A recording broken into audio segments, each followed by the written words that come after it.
Hacer una sustancia pura, sólido, líquido, gaseoso, que se puede presentar. Puede haber sistemas de dos fases. Y hablamos de que un sistema de dos fases es una sustancia pura si ambas fases tienen el mismo punto de ebullición, el mismo punto de cambio de fase. Mientras sea así, es una sustancia pura. Hablamos del aire, que es una sustancia pseudo pura.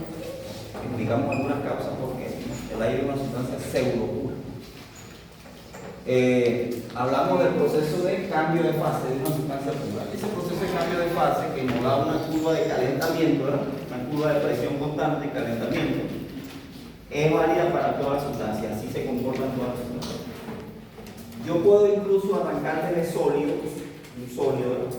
Empiezo a calentar, por ejemplo, hielo a menos 10 grados Celsius, algo así, menos 10 grados Celsius de presión atmosférica. El agua a menos 10 grados Celsius y presión atmosférica es hielo. Fase sólida. A la fase sólida del agua, bueno, se le llama hielo. Entonces, si nosotros calentamos ese sistema de masa fija constante, a presión atmosférica, y le calentamos a partir de menos 10, vemos que de sólido va a llegar un momento que se va a convertir en sólido saturado y empieza a cambiar de fase de sólido a líquido, a presión constante. Entonces ahí la temperatura permanece constante en 0 grados, 0 grados que es a una atmósfera de presión, si mantenemos la presión constante. A 0 grados ahí empieza a cambiar de agua sólida a líquida. Empieza a deshacer, lo que llamamos de deshacer el hielo, o sea, un proceso de fusión del sólido, del hielo, a presión constante.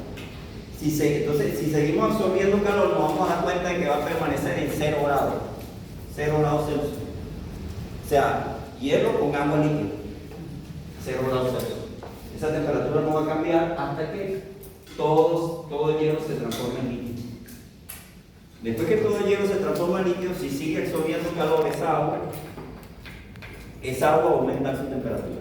Poco a poco su temperatura, presión constante, poco a poco su temperatura, presión constante, hasta que comienza a ebullir, llega a 100 grados Celsius a presión constante, una atmósfera. Cuando llega a presión constante, una atmósfera a 100 grados Celsius empieza la ebullición, el líquido a vapor. Nuevamente entonces empieza una línea horizontal a presión constante, a absorber calor a temperatura constante también, a 100 grados Celsius, a medida que se evapora. Bueno, y así sucesivamente. Cuando llegamos a que la última gota de líquido se evaporó, proceso de ebullición o de evaporación, empieza el sobrecalentamiento. Sobrecalentamiento. La temperatura empieza a aumentar en el estado de vapor. Ya no es un vapor saturado, sino un vapor sobrecalentado a la presión atmosférica. Entonces, sería una curva así. Sólido, ¿verdad? Líquido, después se vuelve el líquido aumentar la temperatura, después a vapor. Tenemos como que un calentamiento creciente de temperatura a presión constante. Sin embargo, en termodinámica nosotros no trabajamos con sólidos. Ustedes trabajaron con fases sólidas en ciencia de los materiales y dibujaron diagramas de fase para el hierro, por ejemplo, sólido, hierro, carbono, níquel, cobre, etc. Y vieron los diagramas de fase. Algo aquí semejante trabajo, pero en termodinámica trabajamos por líquido, va por líquido. Porque recuerden que las industrias petroleras y todo tiene que ver con procesos siempre en estado líquido. Entonces digo, nuestros diagramas de fase, lo que vamos a ver aquí son diagramas de fase líquido vapor. Y así vimos los 3 diagramas de fase que les di la clase anterior, ustedes lo tienen en cuenta. Los 3 diagramas de fase que vimos: presión, temperatura, presión, volumen, temperatura, volumen. Existen otros diagramas termodinámicos llamados diagramas de Molière, diagramas temperatura, entropía y diagramas pH. Esos diagramas termodinámicos me dan a mí las propiedades termodinámicas directamente, pero gráficamente. Precisamente de las propiedades termodinámicas y de cómo hallar las propiedades termodinámicas va a ser esta clase de hoy. Terminando la clase anterior, yo les hablé de las tablas de vapor, de las que tienen que sacar copia, ¿verdad? Y bueno, algunos me han mostrado las tablas de físico. Cualquier tabla le puede servir. Yo les envío una para que le saquen copia, esa les puede servir. La que ustedes tengan, si alguna prima, algún familiar, algún estudiante, un compañero que tenga, se les facilitó la copia, no hay problema. Puedo aceptar eso. Lo importante es que las tengan a la mano y las sepan manipular, ¿pues? Con sus manos. Que se ensucien con las tablas de vapor, porque esa es la idea. Y bueno, esta clase es lo que nosotros vamos a hacer. Hoy estamos a... Sí. Esta es la clase número 5, ¿cierto?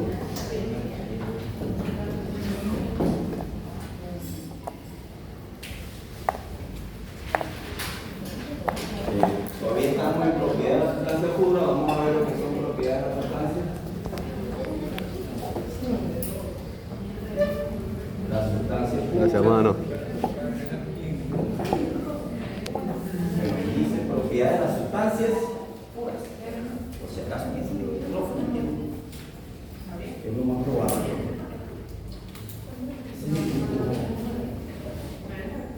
Uso de la tabla de hoja.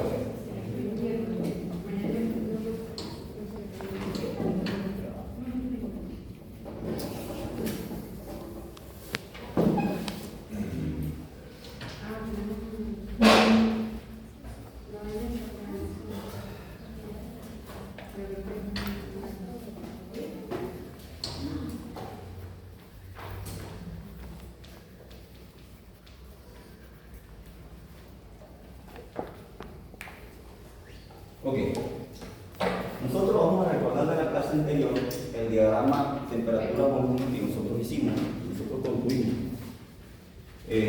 Si nosotros vemos la sustancia, hacemos este diagrama, temperatura-volumen, con las diferentes presiones que nosotros podríamos utilizar en diferentes experimentos, nosotros dijimos que nos da un domo de saturación. Un domo de saturación donde si unimos todos los puntos de líquido saturado, nos da aquí, está el punto crítico, vapor saturado. A esta región nosotros la llamamos líquido comprimido. ¿Okay? Y a esta región nosotros la llamamos vapor sobrecalentado. Nosotros hicimos un experimento con agua a 100 grados Celsius de ebullición. La línea que nos dio fue esta. Y esta temperatura, a esta presión de una atmósfera, presión constante de una atmósfera, la llamamos la línea de 100 grados Celsius. ¿Okay? Esta es la línea de presión constante. Presión constante. Para el agua a una presión de una atmósfera. Presión de una atmósfera. ¿Okay? Ahora bien, ¿cómo yo puedo manifestar un aumento de presión? Un aumento de presión, nosotros dijimos, si yo aumento la presión del sistema, se manifiesta como una línea semejante a esa, pero por encima, ¿no?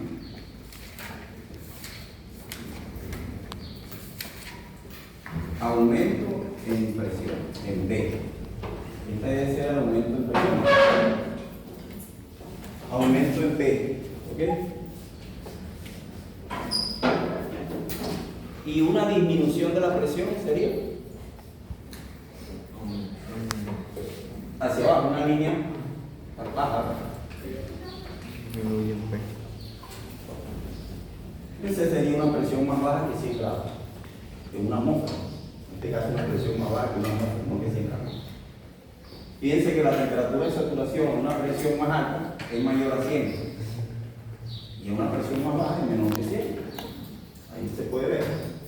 La región que está dentro aquí del domo se llama región de saturación o medio. O medio, ¿ok?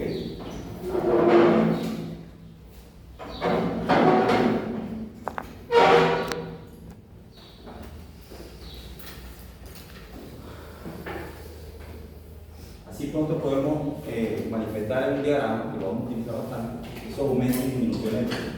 Ahora, fíjense, en un diagrama presión-volumen específico, presión-volumen específico, tenemos el mismo domo semejante, pero las líneas, recuerden que las líneas ahora de temperatura constante, porque en PV tenemos las dos variables PV, arriba teníamos PV y manifestamos las líneas de presión constante, que son así. Ahora, en un diagrama presión-volumen, ustedes se preguntarán, ¿y la de temperatura constante? ¿Dónde están los 100 grados de cero en el diagrama anterior? Recuerden que se manifiesta así la línea de temperatura constante. Temperatura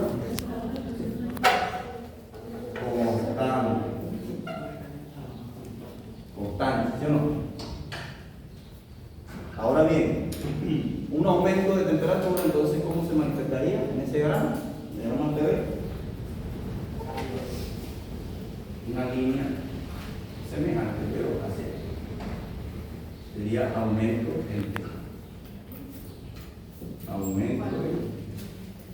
en la temperatura.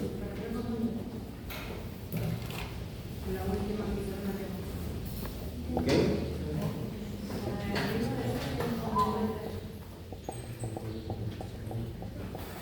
Va por aquí. Muy bien. Recordemos un concepto que vimos en la clase pasada. El penúltimo concepto que vimos en la clase pasada. ¿Cuál es ese concepto? ¿Qué variable es esta? ¿Cómo se llama? Calidad. Así llamamos la calidad. Es la fracción de masa de vapor, que no se les olvide esto. Fracción de masa de vapor de un sistema en saturación, un sistema saturado. O proporción de masa de vapor saturado en un sistema saturado. Es la masa de vapor dividida entre la masa total.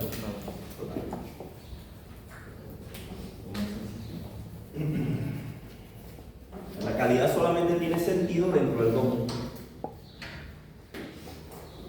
Dentro del domo nada más tiene sentido la calidad. Izquierda, derecha. Dentro del domo. Entonces, dentro del domo también incluye los puntos extremos del domo. ¿Cuáles son los puntos extremos del domo? Los estados extremos del domo. Estados extremos del domo.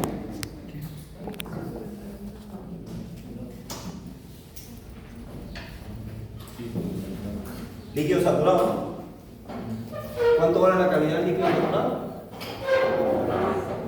No se les puede olvidar eso tampoco nunca.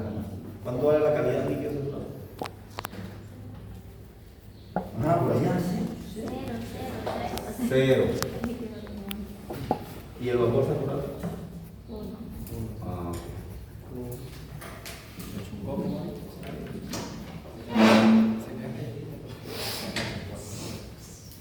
Muy bien.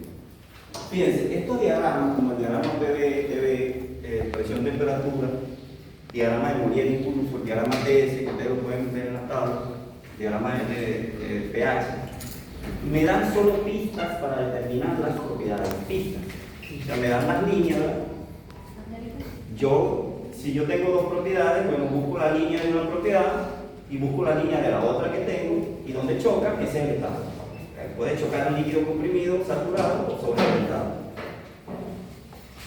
Pero las propiedades me las da de manera inexacta. ¿Entienden? Hay un error de paralaje allí. Cuando ustedes ven las líneas, hay un error ahí milimétrico. ¿Okay? Podemos utilizar el diagrama de Molière para buscar las propiedades más exactas. Entonces, la gran pregunta es: ¿dónde están nuestros datos? ¿Dónde están nuestros datos? Aquí dice nuestros datos.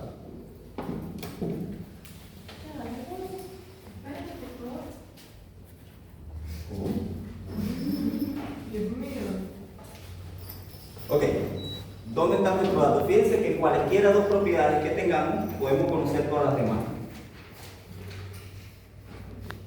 Dos cualesquiera.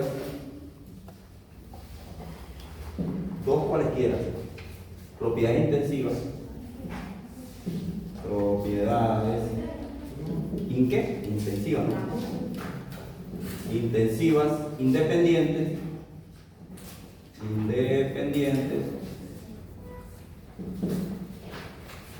¿Cómo encontramos las otras? ¿Cómo encontramos las otras? Exactamente, esa es la pregunta. Si conociendo dos propiedades cualesquiera, intensiva e independiente, ¿cómo conseguimos la otra? Entonces aquí la respuesta es que la primera forma es gráficamente, utilizando los diagramas que tengamos de las líneas de las propiedades. La primera es gráficamente. ¿Ok?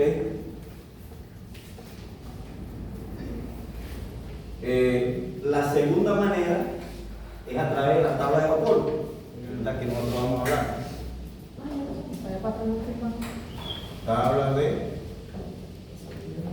vapor. Primera manera, gráficamente. Segunda manera, tabla de vapor. Y la otra manera son las ecuaciones empíricas. Las ecuaciones empíricas son proporcionadas por los científicos que fabrican las tablas de vapor. No las proporcionan a la comunidad científica, sino que las publican en artículos técnicos, ¿verdad? Y con esas ecuaciones empíricas que ellos desarrollan las gráficas, TS, Moller, todas esas gráficas.